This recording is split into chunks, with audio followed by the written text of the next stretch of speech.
Nein, wir sind nicht in einem Saftladen. Was hier hergestellt wird, soll höchsten Ansprüchen genügen. Und es geht um alkoholische Mischgetränke, so die simple Definition von Cocktail.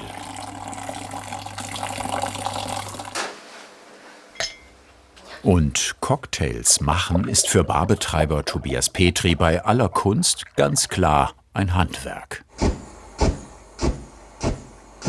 Ich denke, wir machen das genauso wie ein Bäcker oder wie ein Metzger. Wir müssen die Sachen verarbeiten, wir müssen die ganzen Kilo, also wir müssen das alles ja schleppen, es muss eingelagert sein. Wenn du einen Drink richtig fertigst, brauchst du dazu das entsprechende Werkzeug und hast natürlich auch den Anspruch, dass es ja, ästhetisch aussieht. Und deswegen würde ich schon sagen, es ist ein Handwerksberuf.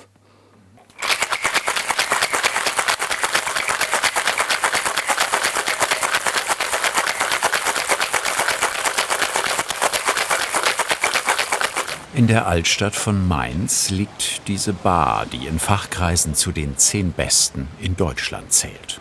Eine Standardkarte gibt es nicht. Jeder Gast wird persönlich beraten und bekommt zu hochwertigen Spirituosen ausschließlich selbstgemachten Saft und Sirup. Für Dennis Albrecht und Joschka Pelgen heißt das, alle 6 bis 8 Wochen 90 Kilo Zitrusfrüchte verarbeiten wie diese Limetten. Jede einzelne erst einmal halbieren und auspressen. Ein kleiner Teil wird als frischer Saft genutzt. Das meiste, wie wir sehen werden, mit einem speziellen Verfahren veredelt. Beste Qualität muss es sein. Je besser die Frucht, umso besser das, was am Ende rauskommt. Das Ziel: ein klarer Saft mit intensiv fruchtigem Geschmack. Wenn wir den Limettensaft aufgefangen haben nach diesen Pressen, wird es auf diesen Sieben verteilt, sodass wir erste Trübstoffe, die in den Limetten schon mit enthalten sind, einmal herausfiltern. Wir wollen möglichst wenig dieser Trübstoffe drin enthalten haben, weil diese Trübstoffe oxidieren im Limettensaft. Dadurch verändert sich der Geschmack. Und zwar so, dass wir ihn als alt oder schlecht wahrnehmen.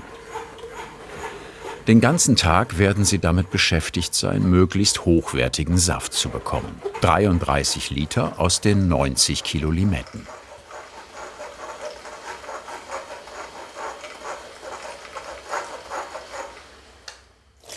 Drei Liter werden ohne jeden Zusatz in sogenannte Spritzflaschen oder Squeezy Bottles abgefüllt und dann eingefroren. Wird etwas gebraucht, wird es tagfrisch wieder aufgetaut.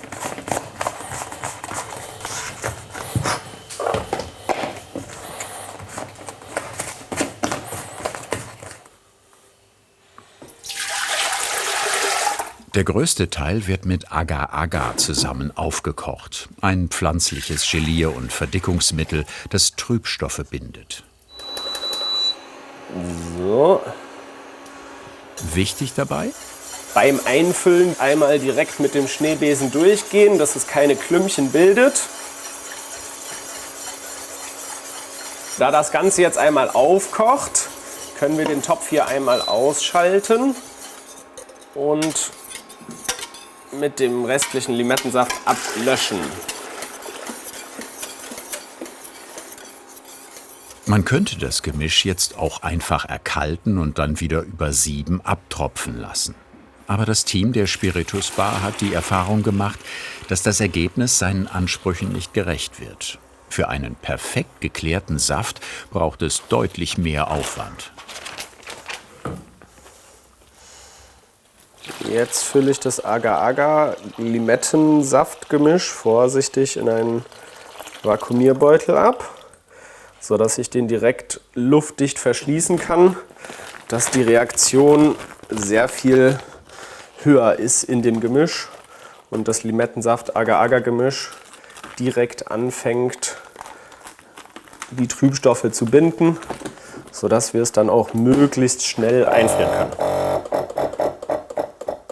Und dann erst das Eingefrorene wieder aufzutauen, um daraus den geklärten Saft zu gewinnen, hat bei uns deutlich besser funktioniert, weil so das Gemisch immer zu einem klaren Saft führt. Während wenn wir das jetzt so erkalten lassen und auf Sieben wieder abtropfen lassen würden, es immer noch sein kann, dass noch gewisse Trübstoffe mit enthalten sind und genau das wollen wir ja nicht. Wer sich so viel Mühe macht, schüttet später auch nicht einfach was zusammen. Hausherr Tobias Petri erklärt Werkzeug und Technik eines Cocktail-Profis. Also, das absolut wichtigste Gerät an der Bar ist definitiv der Shaker. So, wir haben jetzt hier einen Double-Tin-Shaker, also ein sogenannter Boston Shaker, der aus 2 Teilen besteht. Ja, was ist so wichtig am Shaken? Viele unterschätzen das so ein bisschen. Im Cocktail passieren ganz, ganz viele Sachen. Also einmal dient der Cocktail-Shaker dazu, alle Ingredienzien zu vermischen. Dann über das Eis, was ich hinzufüge zum Shaken, zu kühlen. Dabei Luft einzuschlagen und, der wichtigste Punkt, Schmelzwasser abzugeben. Und das funktioniert im Shaker durch dementsprechend guten Druck. Also wenn ich euch das vormache, eine Hand fixiert unten, eine Hand fixiert oben. Und ich shake von oben nach unten. Ob ich das jetzt hier von oben nach unten mache, ob ich hier von oben nach unten gehe. Wichtig ist, dass das Eis von oben nach unten im Shaker geschlagen wird. Das zweitwichtigste Werkzeug ist ein ordentliches Rührgefäß. Also bei uns sind das jetzt auch wieder Metall. Es gibt auch die Möglichkeit, das in Rührgläsern zu machen, aber das Metall hält die Temperatur wesentlich kälter. So, das nächste Wichtige dazu wäre dann der Barlöffel. Ja, der Barlöffel wird außen angesetzt und über eine kleine Bewegung vom Ringfinger und vom Mittelfinger nach vorne und nach hinten gedrückt. Die Übung am Anfang ist eigentlich diese und dann wird der Löffel richtig schön sauber im Becher oder im Glas halt bewegt. Wenn ich den Löffel jetzt so nehme, habe ich keine Stabilität. Ja, so kann ich nicht wirklich gut rühren. Nächster Punkt ist, wenn ich den Löffel irgendwie anders versuche in die Hand zu nehmen, dann kann es passieren, dass der Löffel die ganze Zeit unkontrolliert im Becher hin und her schlägt. Das ist natürlich ein Geräuschfaktor, ein ästhetischer Faktor und von daher ist es eigentlich so, dass ich den Löffel immer an der Außenwand über diese Technik bewege. Dabei hört man nicht so viel und es ist sehr effizient. Wann schütteln und wann rühren? Ganz einfach, immer dann, wenn ich Ingredienzien habe, die sich schwerer vermischen lassen. Das heißt, ich habe Säfte drin, ich habe Sirup drin, ich habe eventuell Kräuter drin, die ja durch das Shaken mitgeschlagen, also gesmashed werden sollen, dann ist es ohne Shaker undenkbar.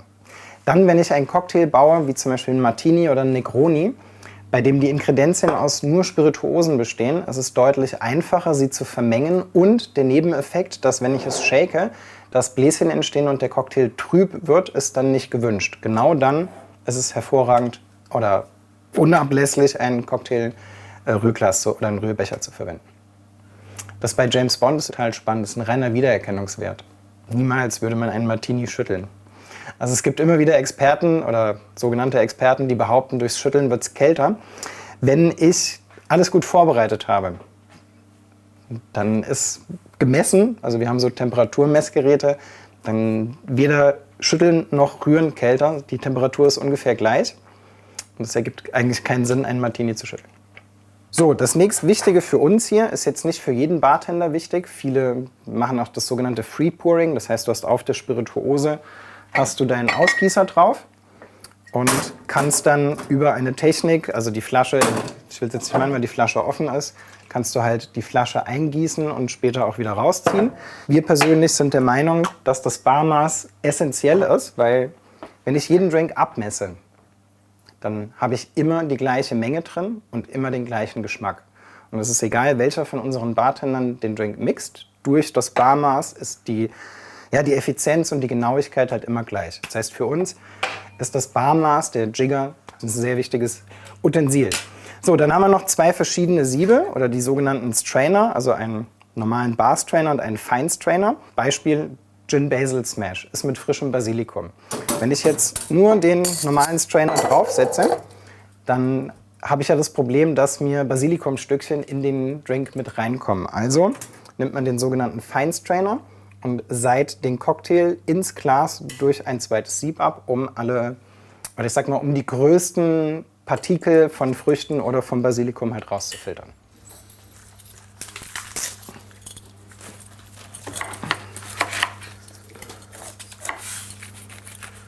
Bevor hier eine Ananas filetiert wird, hat Tobias Petri, wie bei allen Früchten, mit dem Händler seiner Wahl telefoniert, erklärt, was er machen will und wie wichtig Süße oder Säure dafür ist und die Ware vor Ort begutachtet. Unbehandelt muss sie sowieso sein.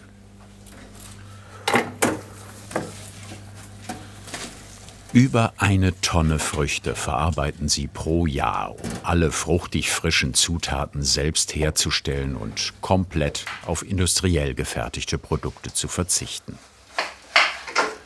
Dabei orientiert sich Petri an einem Cocktail-Pionier. Die Wurzel des Ganzen liegt 1862. Da ist von Jerry Thomas, also ein Bartender seiner Zeit gewesen, How to Mix a Drink rausgekommen. Also eins der ersten oder wenn nicht sogar das erste Cocktailbuch. In diesem Cocktailbuch beschreibt er Rezepturen, wie hat er Sirup gekocht, welche Säfte hat er verwendet. Und zu dieser Zeit gab es keine Großhändler, sondern wenn ich was verarbeiten wollte, musste ich das irgendwie beschaffen und es frisch herstellen.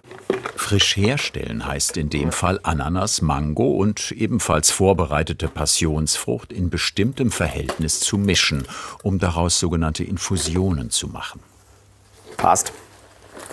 Subi. So. Dazu werden die tropischen Früchte in luftdicht verschließbare Beutel gefüllt und, vereinfacht gesagt, mit einer Rum-Tee-Mischung vermengt.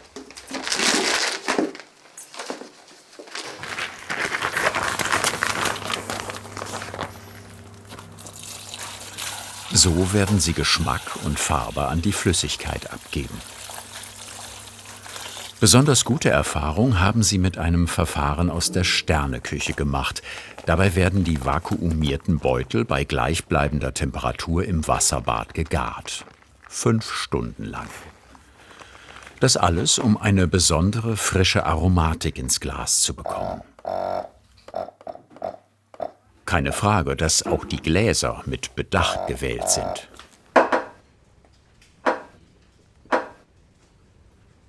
Wir haben hier so eine Art alten Weinkelch, was wir ganz spannend fanden, darin Martinis, Daiquiris, Manhattans oder halt klassisch gemachte Drinks darin zu servieren. In der Form ist es jetzt nicht gefrostet. Wenn wir das abends servieren, sind die Gläser immer gefrostet, also eingefroren. Zum Servieren wird hier kein Eis eingefügt, sondern diese Drinks, die wir in den Gläsern servieren, sind vom Verwässerungsfaktor her so, wie wir sie gut finden.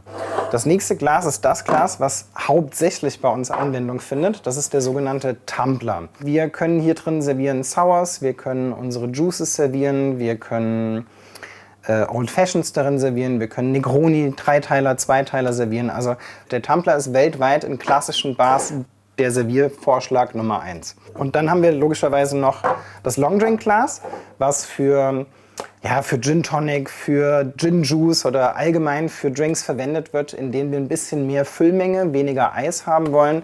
Was man hier auch ganz schön drin servieren kann, ist zum Beispiel ein Gin Fizz oder ein Tom Collins, der ein bisschen mehr Wassermenge hat. Und da haben wir auf jeden Fall den Vorteil gegenüber dem Tumbler. Inzwischen ist auch das Agar-Agar-Limettensaftgemisch bereit für den nächsten Schritt. So, das sind jetzt unsere eingefrorenen Blöcke von dem Limettensaft mit dem Agar-Agar, was wir gestern eingekocht haben. Das haben wir über Nacht eingefroren.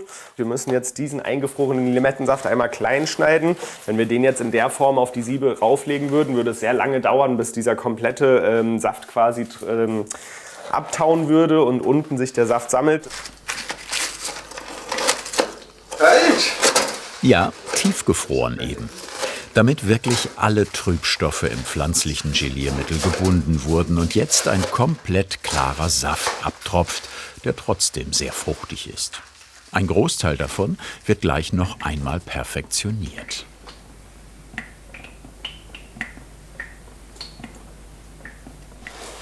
Im Nebenraum holt Tobias Petri die tropischen Fruchtinfusionen aus dem Sous-Vide-Garer. Eine eigene Ausbildung zum sogenannten Bartender gibt es nicht. Er hat all sein Wissen in den letzten 20 Jahren im Austausch mit anderen, bei internationalen Tastings, auf Messen und aus der Fachliteratur zusammengetragen. Dazu kommen Kreativität, Leidenschaft, Perfektion und Handwerk.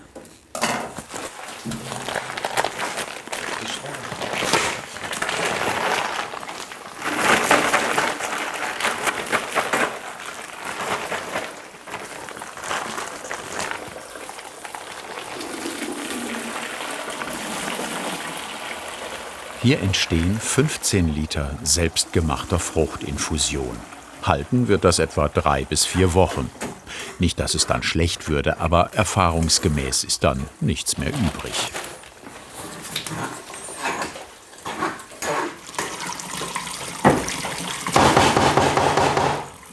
Tropische Früchte wie Ananas, Mango und Passionsfrucht können das ganze Jahr verarbeitet werden. Aber im Sommer stellen sie auch andere Infusionen so her, aus Beeren zum Beispiel.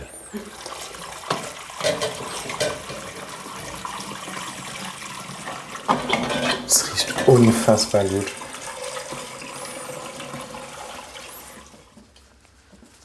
Dabei sind der Fantasie und der Experimentierfreude höchstens Geschmacksgrenzen gesetzt.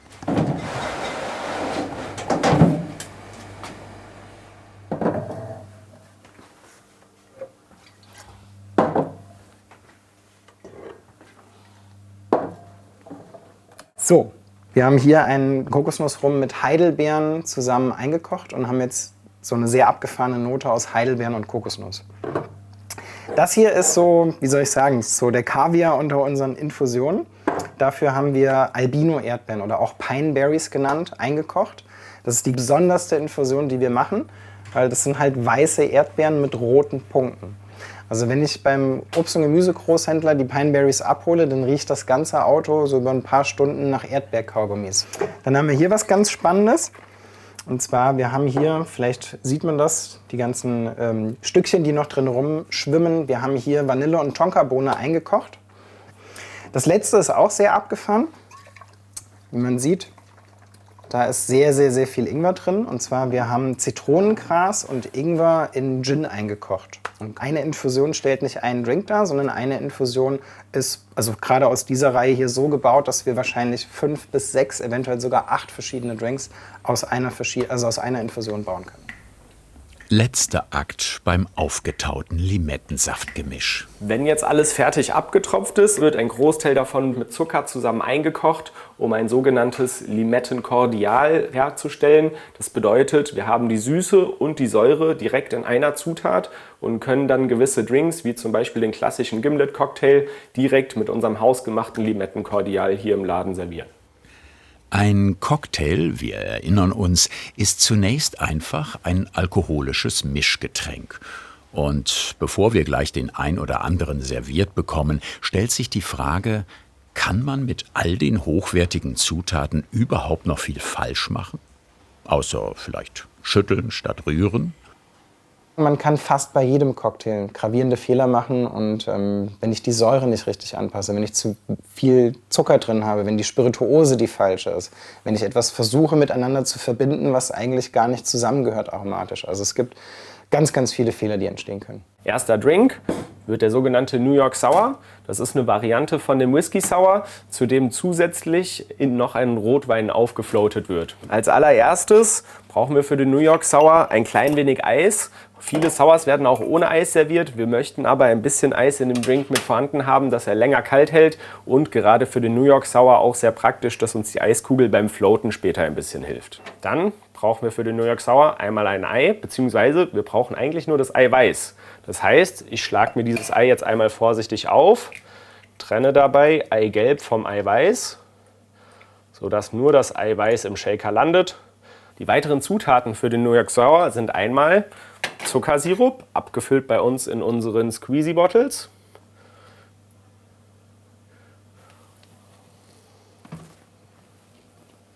Dann frisch gepresster Zitronensaft, auch einmal über das Barmaß in den Messbecher mit reingeben. Klassischerweise wird der New York Sour mit Rye Whisky gemacht. In unserem Fall machen wir den jetzt allerdings mit Bourbon, weil wir den von der Aromatik passender zu dem Rotwein, den wir gerade dazu offen haben, ausgewählt finden. Alle Zutaten befinden sich jetzt hier im Shaker. Das heißt, wir können den Shaker einmal komplett mit Eis befüllen und dann einmal mit dem Shaken anfangen.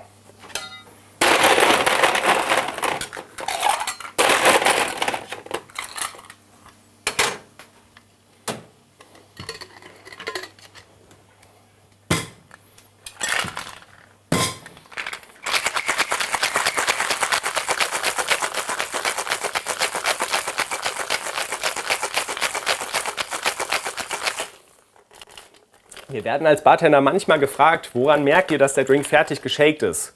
Man sieht, dass der Shaker von außen anfängt zu beschlagen. Da es sich hier um einen Eiweißdrink handelt, müssen wir den jetzt allerdings noch ein zweites Mal shaken. Einmal haben wir den mit Eis geshakt, um den Drink runterzukühlen, aber auch um Verwässerung in dem Drink zu erzeugen. Jetzt wird er gleich noch einmal ohne Eis geshakt, um die Schaumigkeit des Eis zu unterstützen und die Textur des Drinks hervorzurufen. Dafür benutzen wir unser Hawthorne Strainer. Der wird einmal eingehängt und dann wird die Flüssigkeit vom ersten in den anderen Shaker umgegossen. Ganz einfach.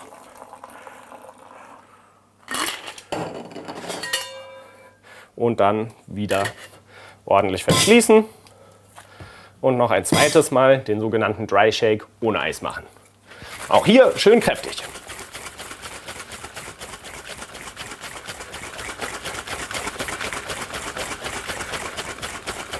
Auch hier, obwohl kein Eis mit dem Shaker ist, hören wir an der Struktur des Schaums im Shaker, wenn der Schaum soweit ist, dass der Drink eingeschenkt werden kann. Shaker einmal öffnen.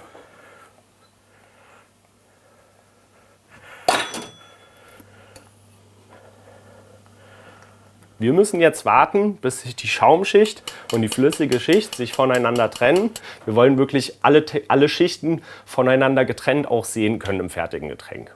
Ich nehme jetzt einmal hier unseren schönen Rotwein. Den gieße ich einmal vorsichtig ein.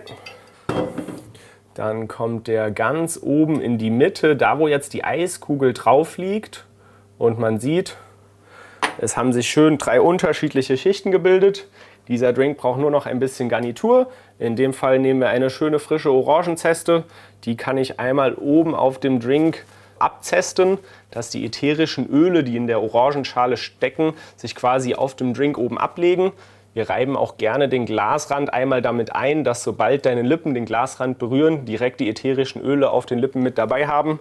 Und dann können wir noch so ein kleines Stückchen von der Orangenschale nehmen, mit in den Drink mit einschieben, dass sie auch weiter ihre Orangenätherik in den Drink mit abgibt. Und schon ist der New York Sour fertig.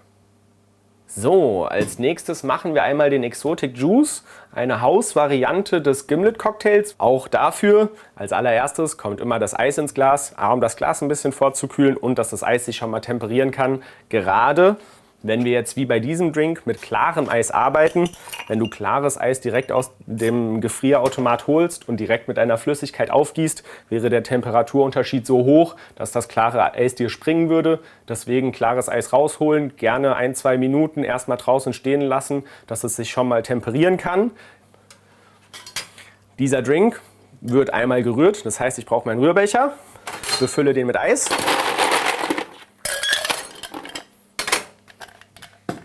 Dann brauche ich einmal unser hausgemachtes Limettenkordial.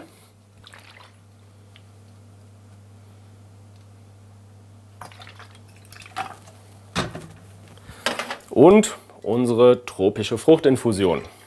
Die müssen wir natürlich schütteln, da sich jetzt unten an der Infusion schön der Fruchtsatz einmal abgesetzt hat. Den wollen wir natürlich im Drink mit dabei haben. Das heißt, die Flasche vorher immer einmal schütteln.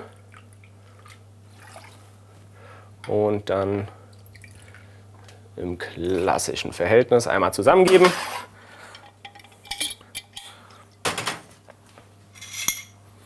Dann einmal mit dem Barlöffel schön kalt rühren, bis der Schmelzwassergehalt erreicht wurde, aber auch der Drink schön genug runtergekühlt ist. Einmal kurz abschmecken für die Bartender, um zu schauen, ob der Schmelzgehalt auch stimmt. Klassischer Hawthorne Strainer, wieder einhängen und dann schön einmal auf den Eiswürfel aufgießen. Da wir jetzt von der Aromatik sowohl Limette als auch tropische Früchte haben, will ich auch von der Garnitur beides verwenden. Limettenschale, ich habe euch eben gezeigt, wie man die Orangenzeste ausdrückt und die Öle auf dem Drink ablegt. Wir haben das gleiche aber auch nochmal in kleinen Flakons abgefüllt mit einem Zerstäuber dabei. Das Schöne ist, dass man diese Zerstäuberflächen, wo sich die Limettenöle in einem 97%igen Weingeist gelöst werden, ganz individuell auf andere Drinks ablegen kann, ohne dafür jedes Mal eine frische Zeste verwenden zu müssen. Wenn ich einen Brenner zur Hilfe nehme und diese Öle vorher abflambiere, dann bekommen diese Limettenöle eine kandierte Note und geben dem Drink noch viel mehr Tiefe. Natürlich den Gästen vorher Bescheid sagen.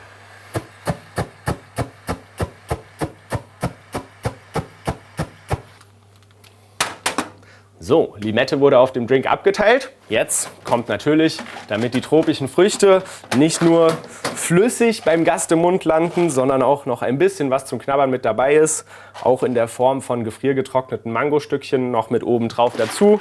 Und fertig ist unser Exotic Juice. Den letzten Drink, den wir jetzt machen, ist der sogenannte Gin Mince Smash. Dafür brauchen wir erstmal wieder unser Glas. In dem Fall kühlen wir tatsächlich das Glas schon mit Eis vor. Weil der Gin Mince Smash aromatisch sehr, sehr intensiv in seiner Abstimmung ist es gar kein Problem, wenn der über die Zeit beim Gast ein bisschen verwässert und somit den Geschmack ein kleines bisschen verdünnt. Dann brauchen wir wieder unseren Shaker. Wie bei einem Gin Mince Smash brauchen wir natürlich schöne frische Minzblätter. So eine kleine gute Handvoll, 6 bis 8 Blätter, je nach Größe unterschiedlich variabel. Dann brauchen wir wieder unseren schönen Zuckersirup.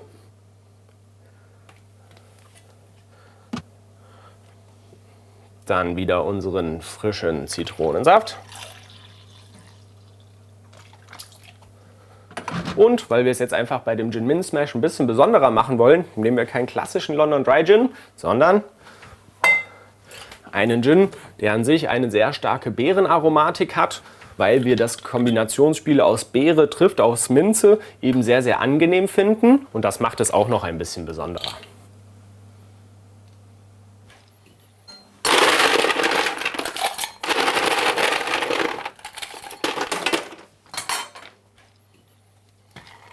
Shaker ordentlich schließen. Achten, dass alle Seiten schön zu sind. Und dann wieder kräftig shaken.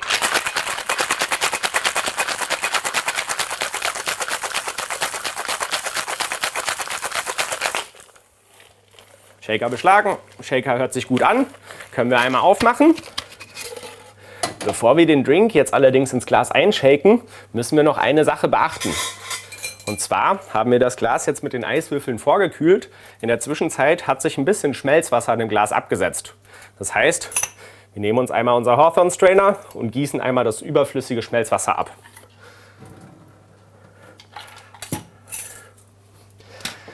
Dann brauchen wir für diesen Drink tatsächlich zwei Arten von Sieben. Einmal unseren Hawthorne Strainer und einmal unseren Fine Strainer. Hängt damit zusammen, dass dieser Hawthorne Strainer nicht ausreicht, um alle kleinen Minz- und Eiswürfelpartikel zurückzuhalten, die sich durch das Shaken im Shaker jetzt gebildet haben und wir dadurch mit dem feinen Sieb die restlichen ganz kleinen Partikel mit rausfiltern. Ihr wollt den Drink ja trinken und nicht essen.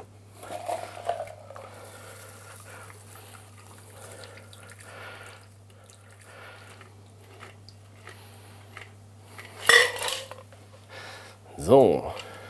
Und wie man sieht, haben sich hier oben in dem Fine Strainer immer noch ganz kleine Minz- und Eisstückchen gesammelt. Die wollen wir im Drink selbst nicht mit drin haben, deswegen eben der Fine Strainer. Einmal einen schönen Minzkopf. Wer möchte, darf den gerne in seinen Händen zerklatschen, um die ätherischen Öle in der Minze freizusetzen. Wir machen das bei uns in der Bar persönlich niemals, aus Hygienegründen.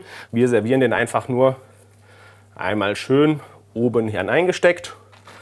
Und da wir einen sehr beerigen Gin als Basis haben, nehmen wir noch ein bisschen gefriergetrocknete Erdbeere. Die kommt auch gerade oben noch mit dazu. Und schon ist der Gin Mince Smash fertig. Ein Gin Mince Smash, ein Exotic Juice und ein New York Sour. Geschüttelt, gerührt und geschüttelt. Und zum Schluss mit den in 97%igem Weingeist gelösten Limettenölen vollendet. Schade, dass man jetzt nicht einfach zugreifen und probieren kann. Hat dir diese Handwerkskunst gefallen? Dann schreib uns deine Meinung zum Film in die Kommentare. Und nicht vergessen, Kanal abonnieren.